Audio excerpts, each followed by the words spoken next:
Kopi sudah habis, Bu. Lanjut aja, Ril. Udah tipu-tipu. Ini yang gue sebel kalau syuting sama lu. Kenapa?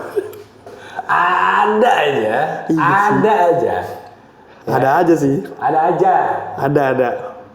Gue sampai garuk-garuk betis nih. Ada aja kejadiannya. Jadi ini udah rekam setengah jam lebih loh. Dari kopinya panas banget sampai adem, dari kopinya penuh sampai tinggal segini. Iya. First of all, saya minta maaf. Mikrofonnya lupa dinyalain. Udah batuk pelan-pelan, mic-nya mati. Jadi lu mau nanya apaan sih sebenarnya? Ini gue jarang nih lu ajak ngobrol tense dan fokus kayak gini. Apaan nih? Jangan sok nggak tahu, kita nih take 2 nih. Profesional ceritanya. Oke, tapi ini kan segmen baru. Ya. Dapat gue. Gue pengen bikin sebuah konten di mana gue cuma ngobrol aja. Ngobrol. Bener-bener ngobrol doang. Meluangkan waktu tanpa smartphone di meja, meskipun walaupun ada buat ngerekam aja. Iya. Tapi ya komunikasi sama orang-orang yang menurut gue penting. Karena terkait sama video terakhir yang gue bikin, tapi mungkin gue nggak tahu ya apa video review duluan yang gue keluarin ya. Tapi video yang gue maksud adalah video gue speak up tentang kondisi gue. Iya. Gue punya problem mental health dan tujuannya adalah untuk mental health awareness sebenarnya buat teman-teman yang pengen atau merasa ada masalah sama dirinya ya silahkan ke profesional dan it's okay to be open karena itu sama aja kayak sakit fisik menurut gue gitu. Jadi nah di titik itu juga gue kepikiran kayaknya gue perlu bikin konten yang memang gue udah ngobrol dan gue pengen ngobrol sama orang-orang yang penting buat gue selama masih ada waktunya. Selama masih ada waktunya. Iya. Karena kita nggak pernah tahu ya. Karena nggak pernah tahu. Gue gini. Lu udah pernah kehilangan siapa aja orang yang penting buat lo?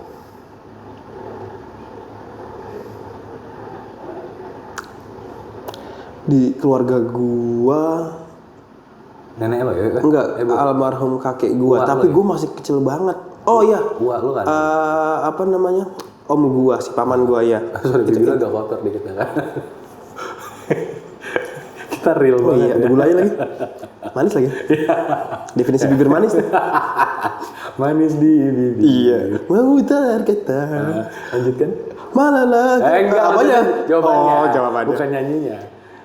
Terakhir iya om gua waktu itu. Om dari ibu kandung gua manggilnya iya, bukan gua. Om, manggilnya om gua. Om. Nah, itu paman gua lah. Itu terakhir, tapi di keluarga inti ya kakek gua, tapi gua masih umur 3 bulan waktu itu, nggak tahu gua.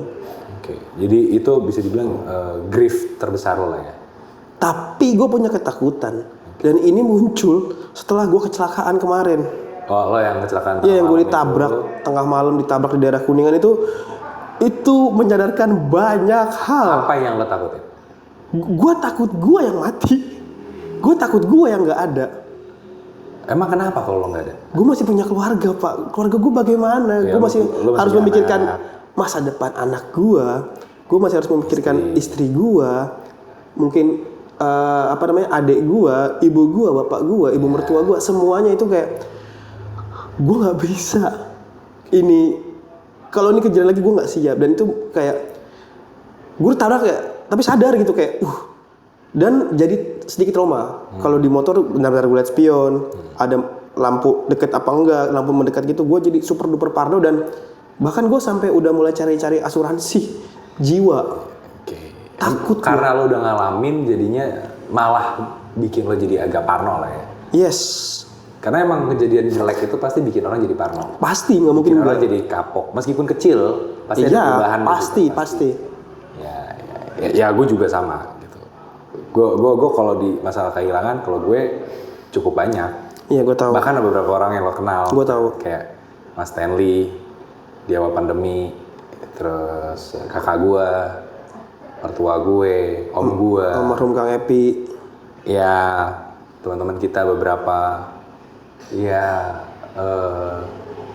itu sangat-sangat mengejutkan. Bahkan tadi malam baru dengar lagi Meskipun nggak kenal dekat secara personal, tapi salah satu orang yang menginspirasi kita juga, Mas Betul. Fahmi.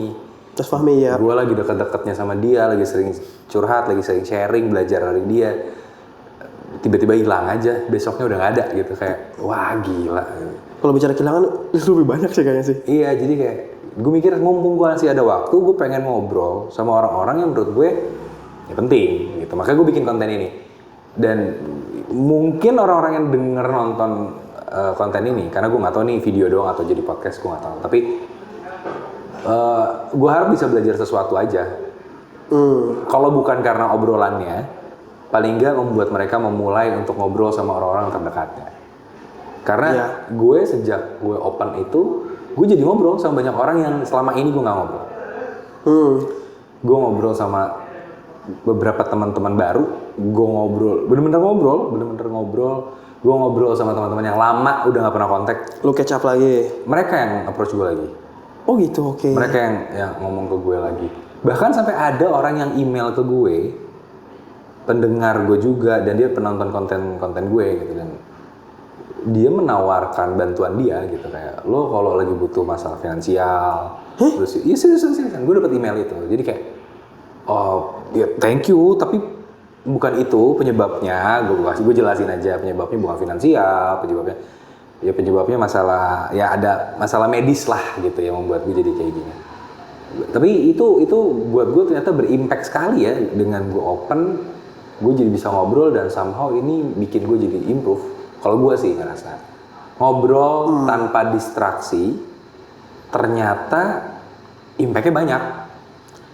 Oke, kalau bicara soal impact, gue ingat kejadian yang kita lagi di Senayan City tuh, waktu itu kita lagi meeting kan yang sore-sore tuh, tau-tau ada yang kucuk-kucuk nyamperin lu lagi dalam kondisi yang nggak terlalu baik lah waktu itu. Ya, gue lagi meeting sama lo, sambil syuting.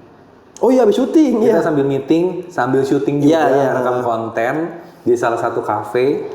Sudah kelar, kita lagi break, lagi ngerokok, lagi ngopi.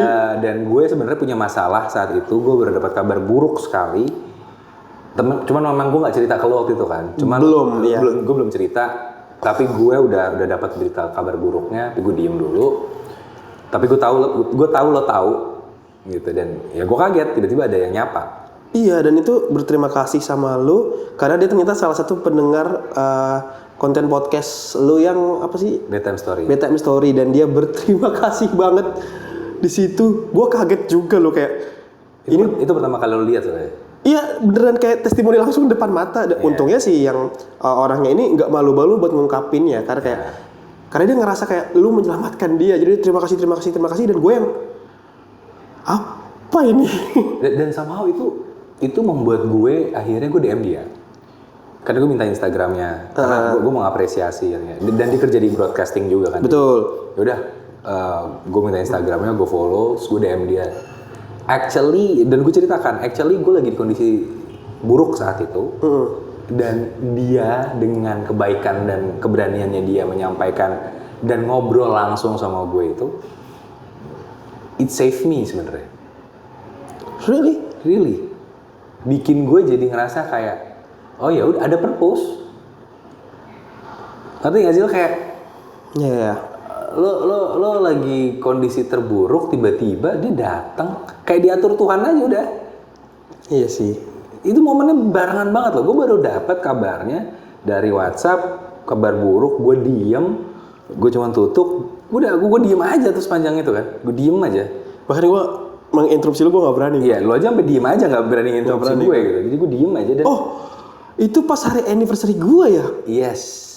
Iya kan? Yang pas lo anniversary sama istri lo itu. Iya itu inget banget gue. Wow, kabar buruk dan kabar baik di. Iya, karena gue nggak mau mengganggu. Kan waktu itu mood lo lagi bagus lah, maksudnya lo lagi anniversary. Iya. Gue nggak mau sharing itu karena ya udahlah lo happy dulu lah, paling ceritanya besok aja gitu. Ya. Dan makanya ketika dia datang tuh gue kayak, wow, itu bener-bener kayak, wow, buat gue wow banget. Gue bilang ke dia, thank you. Gue bilang thank you, dan dia juga ngomong, dia nggak expect, dia cuma pengen cerita apa yang dia ceritain, dan tapi dari situ gue belajar tentang influence. Influence. Kita tuh nggak pernah sadar kita seberapa influence ke orang gitu, impactnya seberapa besar, Gak ada indikatornya. kita nggak pernah Gak ada bener-bener parameternya. tahu. Tapi sebenarnya kita juga nggak sebesar yang kita pikir. Iya bisa jadi. Jadi kita pasti lebih besar dari yang kita rasa, tapi kita nggak sebesar yang kita pikir. Jadi kalau lo pikirin lo gede, gue rasa nggak sebesar itu. Tapi kalau lo pakai rasa, mungkin impactnya dalam banget. Gitu. Bener sih. Bagus juga kata-kata lu. Oh iya dong. Gak kepikiran gue. Tag kedua soalnya. Gue lagi bener peran anjing. Dibanting. Tapi kita masalah retake, kita tuh sering retake. Sering. Ya, Sering sih. Gibah Gadget. Iya. Acara yang bisa dibilang komedi. Nyiapin jokes. Ketika jokesnya nggak works, diulang sampai 4 kali dan ketawanya harus natural. Coba, kurang susah apa? Tahu nih harus ada di desibel sekian ya. Harus sekian. Precise. Ngobrol kalau dalam 1 menit nggak ada yang lucu, ngobrolnya diulang Sampai ada yang lucu. sampai ada lucunya. Itu kurang komedi apa kita? Dan capek. Capek pak. Capek. Walaupun gue seneng tapi ya capek sih. Tapi intinya konten ini sebenarnya konten ngobrol aja. Dan ini pilot gue sih. Dan di pilot ini gue pengen ngobrol singkat aja dulu sama lo karena tadi take pertama kepanjangan dan nggak kerekam. Biar jadi arsip lo aja itu. Enggak, gue dilihat aja. Jangan dong. Ada saya yang hampir nangis loh. Itu kalau Jaru di thumbnail, gak ada yang nonton. tapi gue mendingan konten yang kayak gini sih. Bagi orang mungkin ngapain nih siapa Wisnu Kumoro dan siapa Divi? Kenapa gue harus nonton ngobrolan mereka? Gak kepikir loh. Enggak. Siapa mereka? Kenapa gue harus nonton mereka? Kenapa gue harus dengerin mereka? Tapi buat gue itu penting. Kenapa pak? Apa? Kenapa? Karena lu orang penting di hidup gue. Kenapa orang harus tahu? Biar mereka ngobrol dengan orang penting di hidup mereka juga. Jadi gue nggak peduli mereka nontonin gue nya, tapi gue pengen mereka coba deh rasain lo ngobrol sama orang penting dalam hidup lo seperti kita ngobrol gini, dari yang kopinya tadi yang penuh jadi tinggal segini gara-gara take kedua nih. Nah ini kita masuk ke part yang ulangan lagi. Ya. Saya mau ngomongin istri saya. Nggak usah, udah nggak usah. Itu next aja kali. Oke, siap. Ya, tapi maksudnya, Gak boleh non. tapi maksud gue ya gitu, kayak Iya ngerti terkait hal yang kayak gitu. Tapi itu message lu bagus banget sih kayak ya kita nggak pernah tahu rasa sama impactnya kayak gimana dan influence itu kayak gimana. dan kaitannya sama video gue juga yang terakhir yang gue bilang gue speak up gue kondisi mental health gue kan banyak yang nanya gue kenapa. Padahal jawabannya udah ada video. Ya. Meskipun tidak lengkap seluruhnya karena banyak hal yang nggak gue ceritakan. Gue cuma menceritakan kondisi, gue tidak menceritakan story. Ya. Jadi alas ceritanya seperti apa nggak akan lah gue cerita itu konsumsi privat. Gue aja nggak tahu. Iya, jadi gue cuma menceritakan kondisi dan sebenarnya apapun kondisi lo, ya ceritain aja kondisi ya. Tapi kalau story kadang nggak perlu di oversharing sih. Ya story lo keep aja sendiri, nggak apa-apa. Benar sih. Cerita lo aja, tapi kondisi lo kadang orang perlu tahu. Karena kalau orang Good or bad? Iyalah, kalau orang nggak tahu ntar dia tiba-tiba marah, nggak bisa diajak bercanda. Sensitif. Iya, jadi makanya gue mendingan ketemu orang kalau gue lagi bete ya gue bilang, gue lagi bete, gue nggak bisa bercanda dulu. Itu kondisi, gue nggak akan ceritain kenapa alasan kenapa gue gini, nggak. Kondisi gue gini, sorry ya. Kan jadi barrier gitu. Oh ya udah jangan dibicarain dulu. Tapi ya gue lagi senang nih. Ya udah. Gitu. Menurut gue tuh lebih penting sih. Ya gue bisa ngebaca sih kalau karena gue kenal lo lama, gue tahu kalau lo lagi in a not good mood kayak gimana atau lo lagi pengen happy kayak gimana, tahu sih gue kalau gue. Tapi mungkin orang nggak banyak yang tahu. Cuman makanya gue sekarang lagi belajar kalau ketemu orang. Lo nggak ketemu yang perempuan yang nyapa gue itu? Ingat nggak kalimat pertama yang gue tanyain ke dia? Kamu apa kabar? Oh iya, nyapa ya? Gue yang tanya, kamu apa kabar? Karena bagi orang yang mengalami mental health problem, kabar itu sesuatu yang penting. Oke. Karena itu menanyakan kondisi. Gue nggak nanya ceritanya lo. Gue nggak nanya lo dari mana. Itu cerita. Kamu apa kabar? Padahal lo baru ketemu juga ya? Iya. Tapi gue nanyain kondisi lo. Gue apa kabar? Lagi seneng? lagi marah, gue nggak nanya cerita lo, nggak, gue nanyain kondisi lo. Dan ketika dia bilang apa kabar, baik, oh sudah membaik sekarang, itu pertanyaan kedua gue. Jadi gue lagi membiasakan untuk nanya apa kabar, bukan cuma kondisi badan. Dan bukan cuma klise pertanyaan doang. Enggak, emang beneran gue nanya apa kabar. Itu kondisi lo, gue nggak perlu cerita lo. Kan gak pernah nanya gitu ke gue. Apa? Gak pernah nanya gitu ke gue. Karena tiap hari ketemu, jadi gue tau kabar lo. Iya juga sih. Iya dong. Iya. Kecuali jarang ketemu, mungkin gue baru tanya kabar. Tapi kalau ketemu tiap hari, Gak mungkin sih. Kita tahu satu sama lain sih. Iya sih. ya sampai kaki lo pengkor ya, karena gue tahu. Kaki gatel-gatel. Ya. Kesandung diri sendiri. Wah, itu suatu kebodohan. Ya. Pertanyaan simple ya sebenarnya, pertanyaan apa kabar. Tapi kalau ditanyain ke orang yang tepat atau siapapun itu lawan bicara kita jadi tahu harus gimana. Dan pertanyaan kedua yang paling lagi pengen gue sering tanya sebenarnya adalah, dan mungkin ini jadi pertanyaan penutup nih. Are you happy now?